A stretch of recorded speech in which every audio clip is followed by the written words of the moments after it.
Hi there, Richard Brook, Acupuncture and Yoga teacher here. It's a little bit windy this afternoon, so you'll have to bear with me if the sound quality is not so great, if the wind blows a little bit. I just wanted to do a quick video blog today about destiny. So for me, destiny is one of the things which is most misunderstood in terms of most of the people I engage with, and also how I see it perceived and written about in literature and the people I talk to. One of the biggest dangers with the idea of destiny that we normally have is that it's something outside of us. You know, I think this is kind of grained into us ever since you're a kid, really, that destiny is something that you're going to achieve at some point in the future, or it's something that's mystically going to happen to you. Now, my perception of destiny is that the blueprint for your destiny is actually already inside you. It's already in the fusion of your flesh and blood and your soul within your body. And the information for how to pursue your destiny and make the choices are available to you inside right now.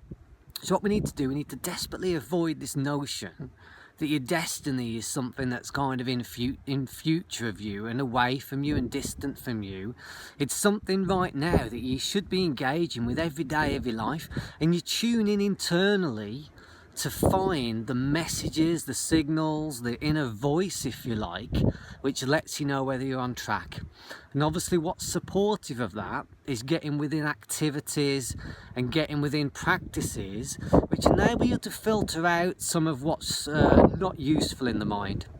So normally, obviously, we get super busy in our heads, our left brain gets overstimulated. If you live in an urban environment, it can be very, very difficult to tune in to that kind of silent and still place within. You know, we get lots of different mind chatter. And in Chinese medicine, we work this idea, we've got different elements within us, different elemental voices, if you like. We get different ego voices that correspond to different organs within the body. So you've got this myriad of different voices you hear within, you know, let alone also all the opinions of other people you've heard over time. So that's where practices like doing yoga and meditation, dance, whatever it is for you, maybe going for a long walk enables you to filter out and come back home into that broader expanse of who you are behind all the kind of chattering voices.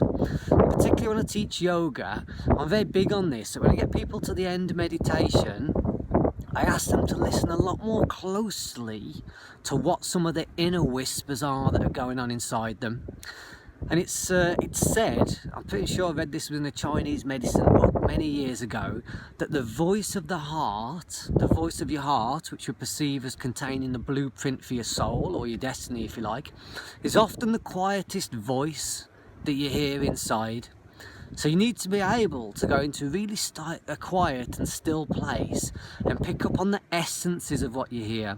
So not everyone hears their destiny within as words or concepts.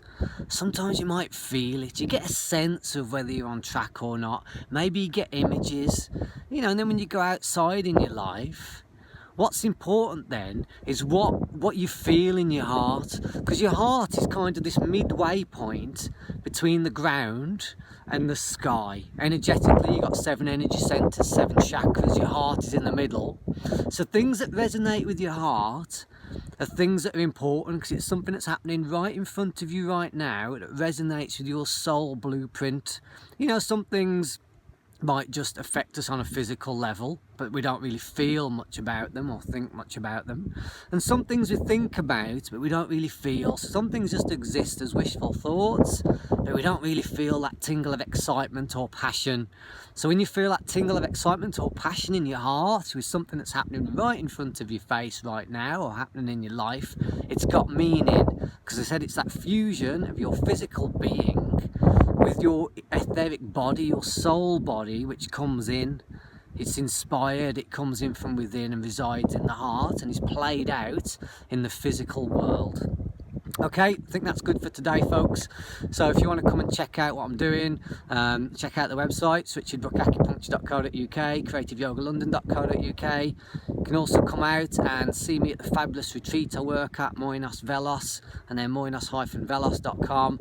Lots of great things to do. Hope you're enjoying your life, and see you soon. Thanks a lot. Bye-bye.